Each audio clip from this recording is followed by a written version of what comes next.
Hello అండి. ఒక చిన్న మినీ బ్లాగ్. ఈ వీడియో వచ్చేసి నిన్న మార్నింగ్ అనమాట. నిన్నైతే మనకి కార్తీక పూర్ణిమ కదండి.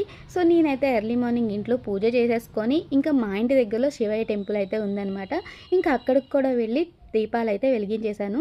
యాక్చువల్గా 365 వత్తులు ఈ రోజైతే వెలిగిస్తారనమాట. సో మార్నింగ్ నుండి ఫాస్టింగ్ ఉండి ఈవినింగ్ వెలిగిస్తారు, లేదంటే మార్నింగే వెలిగించేసి ఆ రోజంతా ఫాస్టింగ్ ఉంటారు, అలా చేస్తారనమాట. ఇంకా నాకైతే ఈరోజు కుదురుతుందా కుదరదా అన్నట్టుగా మొన్న కార్తీక రెండో సోమవారం అయితే వెలిగించేశాను అనమాట. కాకపోతే ఇంకా ఈ రోజు అయితే కుదిరింది కదా అని ఇంకా ఈరోజు పిండి దీపాలు ఉసిరి దీపాలు అయితే వెలిగించుకున్నాను. ఇంకా ఈసారి అయితే మా వారు మా బుడ్డోడు రాలేదనమాట. నేను మా ఆడపడుచు వాళ్ళు అయితే కలిసి వచ్చాము. సో చూస్తున్నారు కదండి, చాలామంది అయితే ఈరోజు వెలిగిస్తున్నారనమాట మంచిదని చెప్పేసి. కార్తీక మాసంలో ఏ రోజైనా మంచిదే, కొంతమందికి కుదురుతుంది కుదరదు కదా. సో అలా అనమాట.